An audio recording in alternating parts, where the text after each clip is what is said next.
नमस्कार मित्रों, मेरा नाम डॉक्टर सुमित दिंडोरकर है और मैं एक एमडी होम्योपैथ और एक स्पिरिचुअल हीलर हूँ।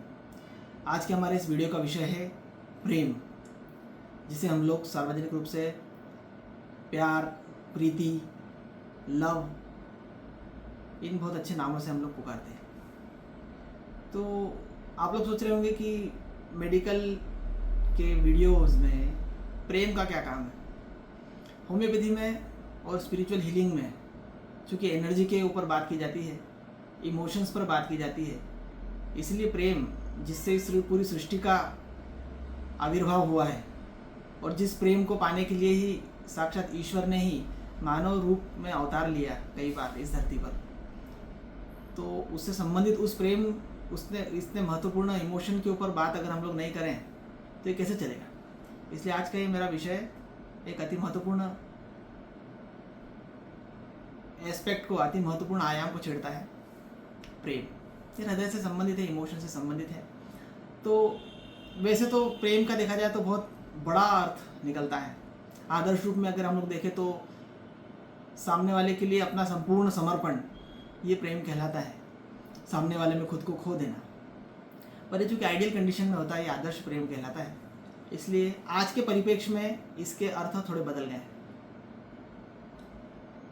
प्रेजेंट ह्यूमन साइकोलॉजी के हिसाब से हम लोग अगर बात करें तो ये प्रेम ऐसा होना चाहिए कि दोनों एक दूसरे के लिए थोड़ा थोड़ा परिवर्तित हो, एक दूसरे के लिए थोड़ा थोड़ा चेंज हो, थोड़ा सा मोल्ड हो, तब वो प्रेम सक्सेसफुल कहलाता है। ठीक है ना। कई हम लोग भी अपने पेरेंट्स को देखते होंगे कि दोनों में गाड़ी के दो पहिए हैं, वो गृहस्थ जीवन के, पर दोनों के अंदर ज़मीन आसमान का अंतर है, दोनों के स्वभाव में, दोनों के चॉइसेस में, दोनों की पसंद में, पर फिर भी बहुत अच्छे से वो सक्सेसफुल लाइफ लीड कर रहे हैं क्योंकि उन्होंने बहुत सारी चीज़ें एक दूसरे के लिए चेंज की, एक दूसरे के लिए मोल्ड हुए हैं। दाम्पत्य प्रेम की श्रेणी में आता है। एक दूसरे के ऊपर अपनी इच्छाएं थोपना नहीं है, बल्कि सामने वाले को अपनी पसंद को अपनाने के लिए अनुरोध करना है, ये प्रेम में आता है। और प्रेम के अंदर क्या होता है कि अपेक्षाएं भी हो जाती है। अपेक्षा एक जाल की तरह रहती है, एक कि जब आप सामने वाले से प्रेम करते हैं तो सामने वाले से भी अपेक्षाएं हो जाती है। तो इस जाल को समझे, इस ट्रैप को समझे, क्योंकि सामने वाले का भी एक पर्सनल लाइफ है, उसका भी एक पर्सनल जीवन है, निजी जीवन है। आपका प्रेम उसके जीवन को बहुत ज़्यादा अतिक्रमण तो नहीं कर रहा है, ये थोड़ा समझने का विषय है। हम लोग, मैं चूँकि मैरिटल काउंसलिंग भी करता हूँ, चाइल्ड बिहेवियरल काउंसलिंग भी उसके अंदर आती है, और टीनेजर जो यंगस्टर्स की काउंसलिंग रहती है उसमें भी आजकल जो कॉलेज के जो स्टूडेंट्स हैं उनके जो अफेयर से रिलेटेड कुछ काउंसलिंग के सेशंस आते हैं, तो उसमें हम लोग इस बात को बहुत अच्छे से समझाना पड़ता है सामने वाले को कि प्रेम का वास्तविक अर्थ क्या होता है। अब आइए हम लोग प्रेम के कुछ टाइप्स के बारे में बात करते हैं। सबसे पहला प्रेम जो बच्चा इस दुनिया में आने पर सीखता है, वो उसे मिलता है माँ का प्रेम, जो कि एकदम शुद्धतम रूप है प्रेम का, माँ और बच्चे के बीच का प्रेम। इसका कोई भी किसी भी उदाहरण से इसकी तुलना नहीं की जा सकती। दूसरे नंबर का प्रेम आता है जब बच्चा थोड़ा बड़ा होता है, तो वो मैत्री के रूप में प्रेम को सीखता है, सखा के रूप में, या सिबलिंग का प्रेम भी उसी में आता है, भाई बहन का प्रेम। ये बहुत अच्छी, बहुत पॉजिटिव इफेक्ट देकर जाता है बचपन में, इस प्रकार का प्रेम। तीसरा जो प्रेम आता है वो काम वासना पर आधारित प्रेम होता है, जो कि जिसको हम लोग तथाकथित आधुनिक प्रेम कहते हैं। जो निब्बा निब्बी का प्रेम आप लोग देख सकते हैं, जो 12 से 16 वर्ष के यंगस्टर्स आजकल फेसबुक, इंस्टा पर बहुत ज़्यादा प्रेम की बगिया लहरा रहे हैं, ये उस प्रकार का प्रेम है। पर ये केवल काम वासना पर आधारित प्रेम रहता है। ये भ्रम या अट्रैक्शन और इन्फैचुएशन से रिलेटेड प्रेम रहता है, मोस्टली अट्रैक्शन से रिलेटेड। इसमें अधूरापन रहेगा, अहंकार रहेगा, ईगो रहेगा, ये ज़्यादा इतना महत्वपूर्ण नहीं है। उसके बाद हम लोग बात करते हैं चौथे नंबर के प्रेम की, पर उससे पहले हम लोग बात करते हैं जो अभी मैंने बात बताया, जैसे जो इंस्टाग्राम वाला प्रेम है। इसमें आई लव यू बोला, 2 हफ्ते में ब्रेकअप हो गया।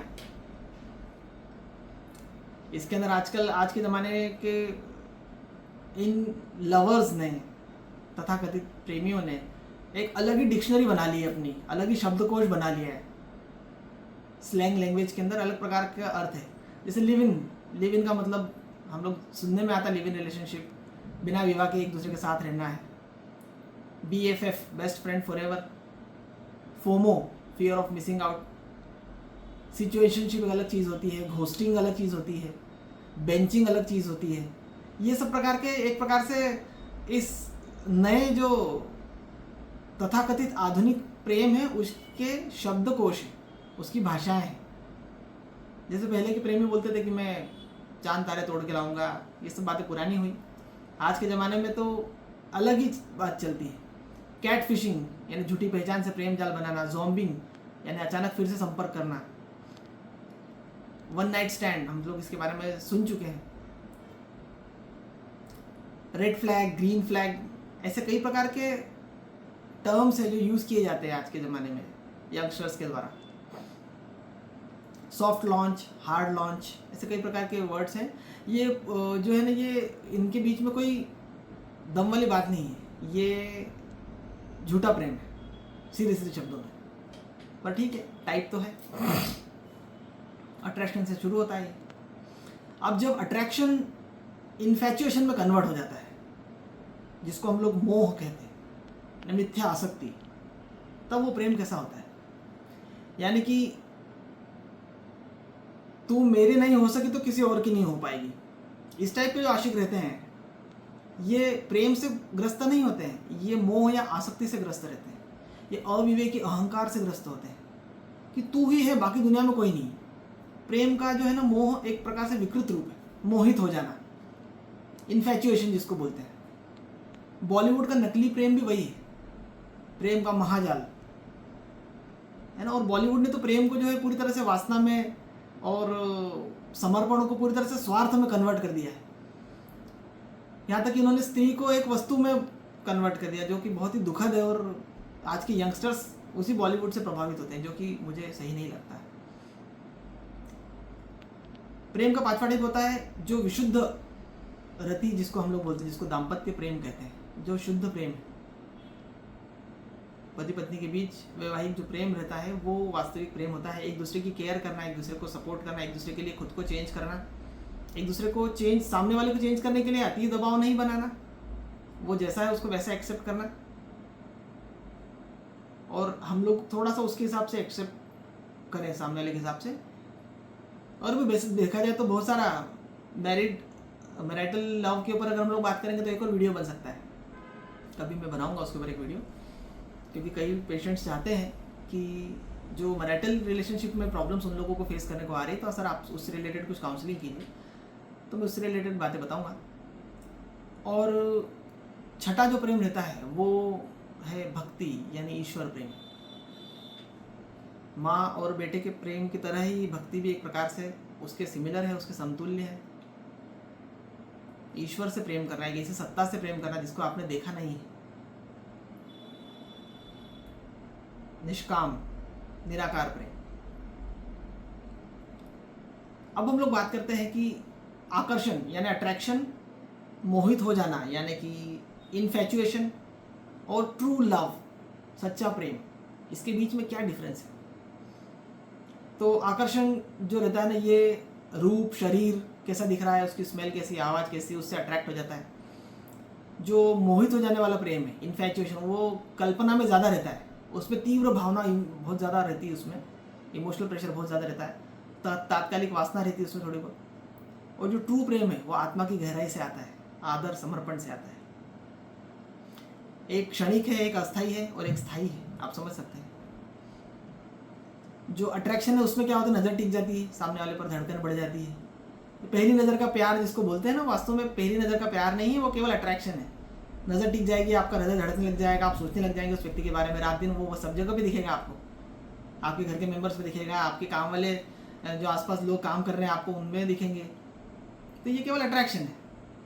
और जब बहुत ज़्यादा वो मोहित होने में, जब सम्मोहन में कन्वर्ट हो जाता है, इन्फैचुएशन में, तो उसमें लगातार कल्पनाएं करता है, वो पॉजिटिव हो जाता है। जो प्रेमी रहता है, तथाकथित प्रेमी, वो सामने वाले के लिए पॉजिटिव हो जाता है, पॉजिटिवनेस आ जाती है उसमें, असहिष्णु, इंटॉलरेंट हो जाता है वो।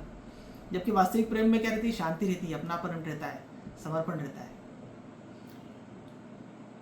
एक जो अट्रैक्शन है वो उत्तेजना देता है, इन्फैचुएशन आपको बेचैनी देता है, और ट्रू लव आपको संतुलन, बैलेंस और आनंद देगा। जिसमें अट्रैक्शन है वो व्यक्ति क्या चाहेगा, वो चाहेगा कि सामने वाले के साथ में रहे, स्पर्श हो उससे निकटता बनाए। और इन्फैचुएशन में क्या होगा, वो अधिकार चाहेगा, वर्चस्व चाहेगा सामने वाले के ऊपर। और तीसरा वाला जो ट्रू लव है, वो केवल सामने वाले का कल्याण चाहता है, भले दूर से क्यों ना, सामने वाला प्रसन्न रहे, खुश रहे। यदि हम लोग देखें ऐसे तो बहुत सारे इससे रिलेटेड डिफरेंसेस है, हम लोग कभी उस पर और चर्चा करेंगे।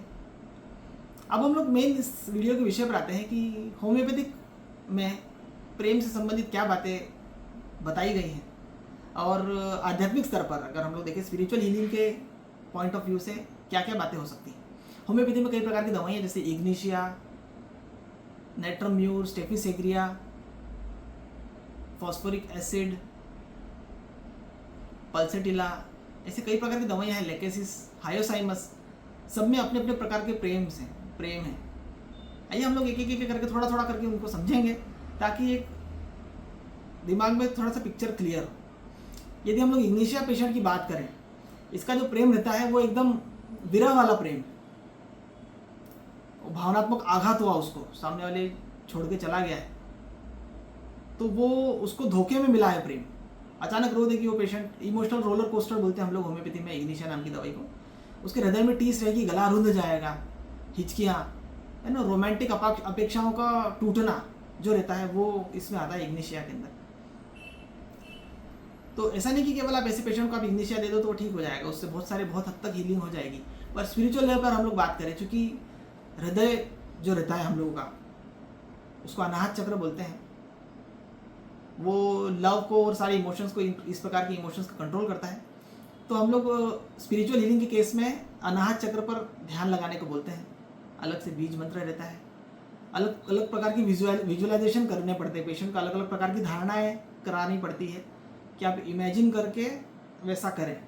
पेशेंट टू पेशेंट वेरी करता है, उसको बताना पड़ता है कि आप आपके मन को समझाएं कि यद्यपि आप चले जा चुके हैं फिर भी आप स्वयं की प्रेम की ऊर्जा को मुक्त कर रहे हैं। इस प्रकार से अलग अलग EFT के दौरान अफर्मेशन दिए जाते हैं। अगली दवाई जिसके बारे में हम लोग बात करते हैं, दैट इज, उस दवाई का नाम है नेट्रम्यूर।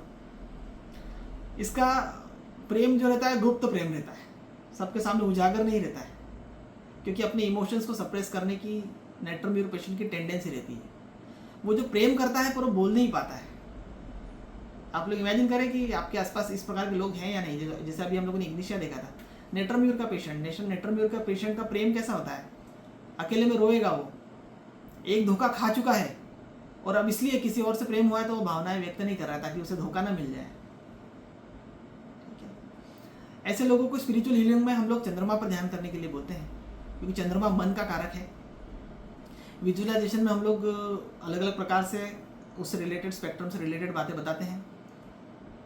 कुछ पेशेंट्स को एक्सप्रेस करने के लिए कुछ राइटिंग से रिलेटेड स्पिरिचुअल हीलिंग मेथड्स भी बताई जाती है, जिसमें वो अपने प्रेम को एक पत्र में लिखें, भले उसे पोस्ट नहीं करना है बट लिखने, एक्सप्रेस करना थोड़ा सा सिखाते हैं, अपनी पीड़ा को व्यक्त करते हैं। कई बार हम लोग केवल उनकी सामने वाले की पीड़ा सुन भी लेते हैं ना, उससे भी उनको बहुत हल्का लगता है नेट्रम्यूर पेशेंट्स को।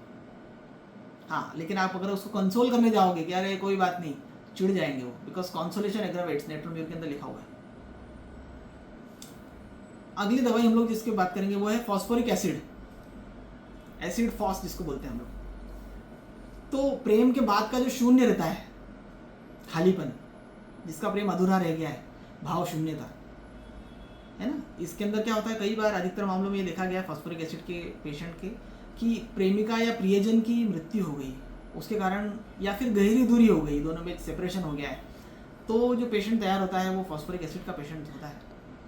थकान भी रहता है उसको काफ़ी कुछ ज़्यादा, न्यूरोलॉजिकल लेवल पर डिप्रेशन रहता है, वो मौन रहता है अधिकतर। ऐसे पेशेंट को स्पिरिचुअल हीलिंग के केस में हम लोग एक अग्नि संस्कार ध्यान विधि रहती है वो बताते हैं।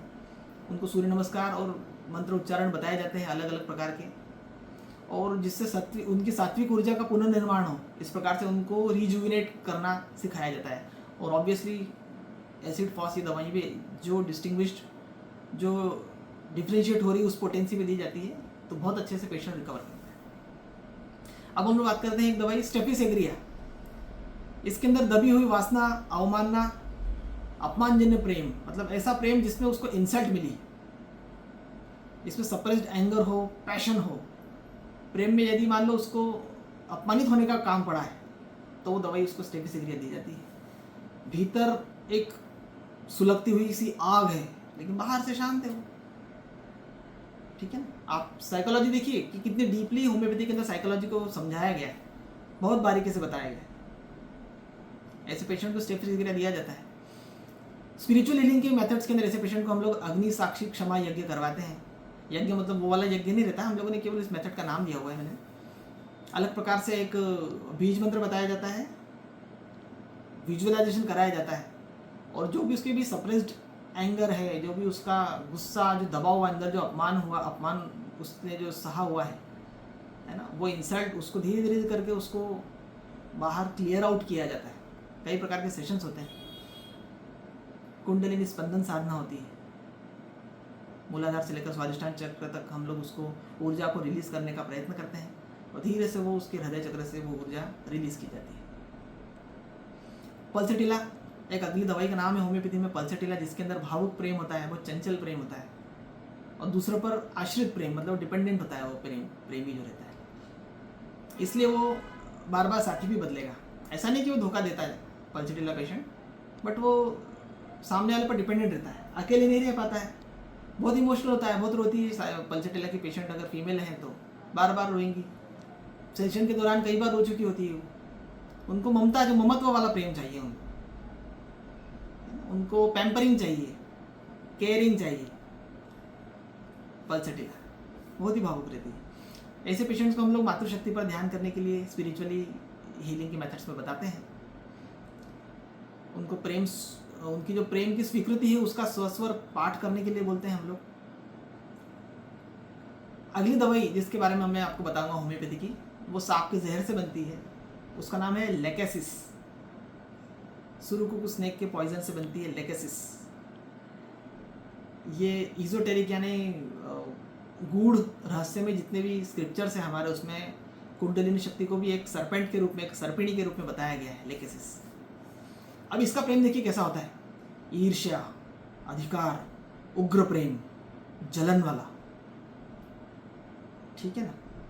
वाणी का विष, उसकी बातों से जहर रहेगा, पॉजेसिवनेस रहेगी उसके प्रेम में। किसी बॉलीवुड मूवी का सीन याद आ रहा हो आपको, है ना, साथी को नियंत्रित करने की पूरी लालसा रहती है।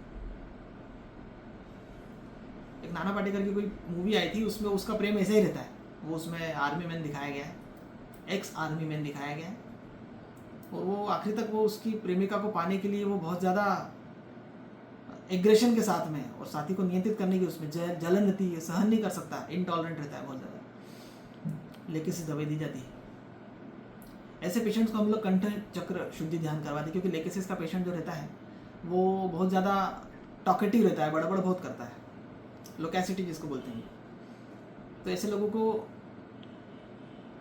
इस विशुद्धि चक्र की शुद्धिकरण करवाया जाता है, रुद्राभिषेक करवाया जाता है, या उनकी सलाह दी जाती है, मंत्र बताया जाता है, घर पे ही करते हैं, ऐसे कोई अलग से विधि टाइप नहीं रहता है। वो बड़ा सा सर्प मंत्र के ऊपर ध्यान कराया जाता है, एक अलग से विजुअलाइजेशन कराया जाता है ऐसे पेशेंट को, लेकेसिस के पेशेंट।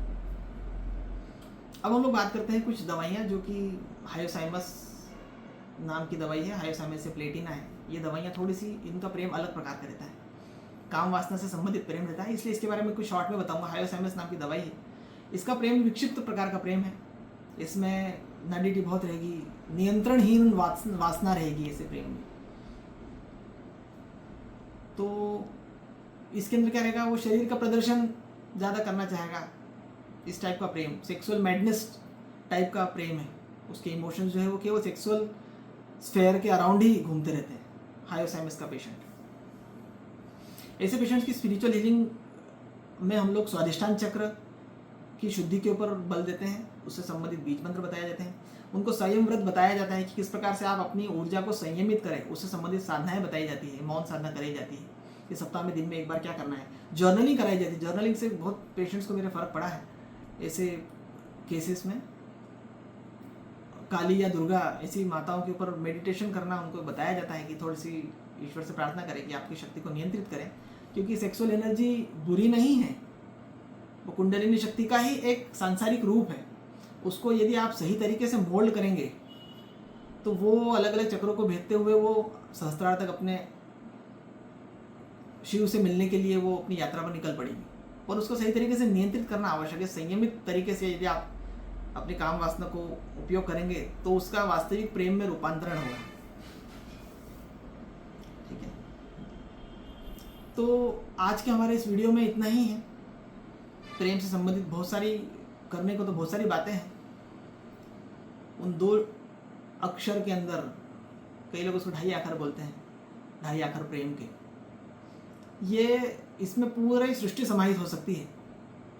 बस उसको समझने की आवश्यकता है और उसे तरीके से रूपांतरित करने की आवश्यकता है। आज का ये मेरा वीडियो आपको किस प्रकार लगा, कमेंट में अवश्य लिखिएगा। वीडियो को लाइक करें, शेयर करें और मेरे चैनल को सब्सक्राइब करें। नमस्कार।